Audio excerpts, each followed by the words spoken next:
Good morning. എല്ലാവർക്കും നല്ലൊരു ദിവസം ആശംസിക്കുന്നു. ഒരു ഹോളിഡേക്ക് ശേഷം ഇപ്പോൾ മാർക്കറ്റ് ഇന്ന് ഓപ്പൺ ആവുമ്പോൾ രണ്ട് പ്രത്യേകതകളുണ്ട്. ഒന്ന് വീക്കിലി എക്സ്പയറി ആണ്, രണ്ട് ഫെബ്രുവരിയിലെ അവസാനത്തെ മന്ത്ലി എക്സ്പയറി കൂടിയാണ്. നിലവിൽ നിഫ്റ്റി കൃത്യമായ ഒരു ഡയറക്ഷൻ ഇല്ലാതെയാണ് മൂവ് ചെയ്യുന്നത്. 22,500 എന്നൊരു സപ്പോർട്ട് ബ്രേക്ക് ചെയ്തിട്ടില്ല. എന്നാൽ 22,600 എന്നുള്ള ഒരു ലെവൽ മറികടക്കാൻ സാധിക്കുന്നില്ല. 22,547 എന്ന ലെവലിലാണ് നിഫ്റ്റി കഴിഞ്ഞ ദിവസം ക്ലോസ് ചെയ്തത്.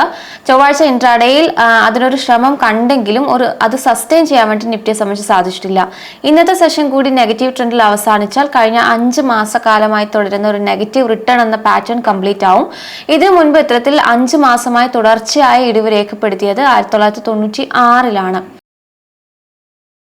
ആദ്യമായി ടെക്നിക്കൽസ് നോക്കാം. LKP സെക്യൂരിറ്റീസിലെ ടെക്നിക്കൽ അനലിസ്റ്റ് രൂപക് ദേ പറയുന്നത് നിഫ്റ്റി 22,650, 22,750, 22,800 എന്ന ലെവലുകളിൽ റെസിസ്റ്റൻസ് ഉണ്ട് എന്നാണ് അദ്ദേഹം പറയുന്നത്. സപ്പോർട്ട് 22,500 എന്ന ലെവലിലുമാണ്. കറന്റ് മാർക്കറ്റ് ഒരു നോൺ ഡയറക്ഷനിലായതിനാൽ 22,600 എന്ന ലെവലാണ് അപ്സൈഡിൽ ശ്രദ്ധിക്കേണ്ടതെന്ന് കോട്ടക് സെക്യൂരിറ്റീസിലെ ശ്രീകാന്ത് ചൗഹാൻ പറയുന്നുണ്ട്. ഡൗൺ സൈഡിൽ 22,500 ബ്രേക്ക് ചെയ്താൽ 22,400, 22,350 എന്നുള്ള ലെവലുകൾ ശ്രദ്ധിക്കാമെന്ന് പറയുന്നു. ബാങ്ക് നിഫ്റ്റി സൂചികയിലും ഒരു 300 പോയിന്റ് റേഞ്ചിലാണ് ചൊവ്വാഴ്ച വ്യാപാരം നടത്തിയത്. ബാങ്ക് നിഫ്റ്റി കീ മൂവിംഗ് ആവറേജസിന് താഴെ ആയതിനാൽ തന്നെ ഇൻഡെക്സ് വീക്ക് ആയിട്ട് തന്നെയാണ് തുടരുന്നത്. സോ 49,050 റെസിസ്റ്റൻസ് പ്രതീക്ഷിക്കാം. 48,400 കീ സപ്പോർട്ടായിട്ട് ആക്ട് ചെയ്യും. ഇത് ബ്രേക്ക് ചെയ്താൽ 48,200 അടുത്ത സപ്പോർട്ട് പ്രതീക്ഷിക്കാമെന്ന് സാംകോ സെക്യൂരിറ്റീസിലെ അനലിസ്റ്റ് പറയുന്നുണ്ട്. ചൊവ്വാഴ്ച FIIs 3,529 കോടി രൂപയുടെ ഓഹരികൾ വിറ്റഴിച്ചപ്പോൾ DI 3,031 കോടി രൂപയുടെ ഓഹരികൾ വാങ്ങിയിട്ടുണ്ട്. ഇന്ത്യ വിക്സിനെ സംബന്ധിച്ച് കഴിഞ്ഞ സെഷനിൽ 5.4% ഇടിഞ്ഞ് 13.72 എന്ന ലെവലിലാണ് സെറ്റിലായിരിക്കുന്നത്. ഇന്നിപ്പോൾ ഗ്ലോബൽ മാർക്കറ്റ്സിൽ ഗിഫ്റ്റ് നിഫ്റ്റി ഒരു മ്യൂട്ടഡ് സ്റ്റാർട്ടാണ് ഇൻഡിക്കേറ്റ് ചെയ്യുന്നത്.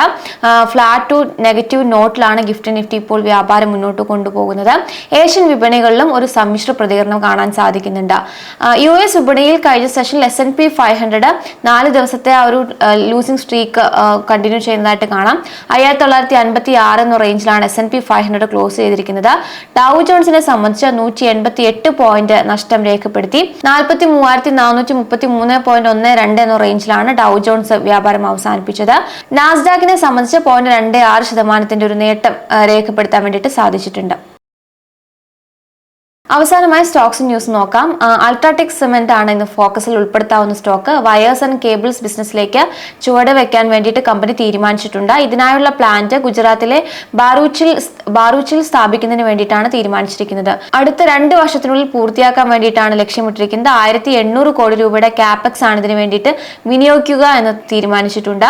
ഇത് കേബിൾസ് ആൻഡ് വയേഴ്സ് സെഗ്മെന്റിലെ ഓഹരികളിലും ചലനം ഉണ്ടാക്കാനുള്ള സാധ്യതയുണ്ട്. അങ്ങനെയെങ്കിൽ പോളിക്യാബ്, ഹാവൽസ്, RR കേബിൾ എന്നുള്ള ഓഹരികൾ ഇന്ന് നമുക്ക് ശ്രദ്ധിക്കാവുന്നതാണ്. ഭാരതി എയർടെൽ ടാറ്റ ഗ്രൂപ്പുമായിട്ട് കൈകോർക്കാൻ ലക്ഷ്യമിടുന്നു എന്നുള്ള വാർത്തകൾ വന്നിട്ടുണ്ട്. ഭാരതി എയർടെലിന് ഇത് നിർണായകമാകും. D2H ഓപ്പറേഷൻസ് മെർജ് ചെയ്യുന്നതിനുള്ള ചർച്ചകൾ നടക്കുന്നു എന്നാണ് ഇപ്പോൾ റിപ്പോർട്ടുകൾ വരുന്നത്. ഭാരതി ടെലിമീഡിയയും ടാറ്റ പ്ലേയുമായി മെർജറിനാണ് ചർച്ചകൾ ഇപ്പോൾ നടക്കുന്നത്. BEL ആണ് അടുത്തൊരു സ്റ്റോക്ക്. കമ്പനിയെ സംബന്ധിച്ച് ഇന്ററിം ഡിവിഡൻഡ് പ്രഖ്യാപിക്കാൻ ഒരുങ്ങിയിട്ടുണ്ട്. ഭാരത് ഇലക്ട്രോണിക്സ് മാർച്ച് 5-നായിരിക്കും ഡിവിഡൻഡ് നൽകുക. അടുത്ത സ്റ്റോക്ക് കഫോജ് ആണ്. കഫോജിനെ സംബന്ധിച്ച് സ്റ്റോക്ക് സ്പ്ലിറ്റ് പ്രഖ്യാപിച്ചിരുന്നു. മാർച്ച് 4-നായിരിക്കും ഇതിനു വേണ്ടിയിട്ടുള്ള മീറ്റിംഗ് നടക്കുക എന്ന് അറിയിച്ചിട്ടുണ്ട്. ആദ്യമായിട്ടാണ് കമ്പനി ഇപ്പോൾ സ്റ്റോക്ക് സ്പ്ലിറ്റിന് ഒരുങ്ങുന്നത്. വാരി എനർജീസ് ആണ് അടുത്തൊരു കമ്പനി. കമ്പനിയെ സംബന്ധിച്ച് ഓർഡർ കരസ്ഥമാക്കാൻ സാധിച്ചിട്ടുണ്ട്. 410 മെഗാവാട്ട് പീക്കിന്റെ സോളാർ മൊഡ്യൂൾ സപ്ലൈ ചെയ്യുന്നതിന് വേണ്ടിയിട്ടാണ് കരാർ. ആദിത്യ ബിർല റിന്യൂവബിളിന്റെ സബ്സിഡിയറി കമ്പനിയുമായിട്ടാണ് ഇപ്പോൾ കരാർ ഒപ്പുവെച്ചിരിക്കുന്നത്. ടാറ്റ പവർ ആണ് അടുത്തൊരു സ്റ്റോക്ക്. ആസാം ഗവൺമെന്റുമായിട്ട് ധാരണാപത്രം ഒപ്പുവെച്ചിട്ടുണ്ട്. 5000 മെഗാവാട്ടിന്റെ റിന്യൂവബിൾ എനർജി ഒപ്പം ക്ലീൻ എനർജി പ്രൊജക്ട് ഡെവലപ്പ് ചെയ്യുന്നതിന് വേണ്ടിയിട്ടാണ് കരാർ. അടുത്ത 5 വർഷത്തിനുള്ളിലായിരിക്കും പദ്ധതി പൂർത്തിയാക്കുക. ഇതിനായി ഏകദേശം 30,000 കോടി രൂപ നിക്ഷേപമാണ് നടത്തുക എന്നാണ് അറിയാൻ സാധിക്കുന്നത്.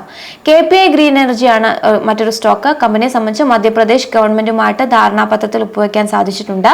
സോളാർ, വിൻഡ്, ഹൈബ്രിഡ്, ബയോമാസ് പ്രൊജക്ടുകൾ നടപ്പിലാക്കുന്നതിന് വേണ്ടിയിട്ടാണ് കരാർ. ഒപ്പം മാസ്റ്റെക് ഇന്ന് നമുക്ക് ശ്രദ്ധയിൽ ഉൾപ്പെടുത്താവുന്നതാണ്. കമ്പനിക്ക് പുതിയൊരു ഓർഡർ ലഭിച്ചിരുന്നു. UK പബ്ലിക് സർവീസ് ഡിപ്പാർട്ട്മെന്റിൽ നിന്നുമാണ് കരാർ. ഓർഡർ മൂല്യം ഏകദേശം $85 മില്യൺ ആണ്. അവസാനമായി മുത്തൂറ്റ് ഫിനാൻസ് ആണ്. മുത്തൂറ്റ് ഫിനാൻസിനെ സംബന്ധിച്ച് 115 പുതിയ ബ്രാഞ്ചുകൾ ഓപ്പൺ ചെയ്യുന്നതിന് RBIയുടെ അനുമതി കമ്പനിക്ക് ലഭിച്ചുവെന്ന് എക്സ്ചേഞ്ചിൽ അറിയിച്ചിട്ടുണ്ട്.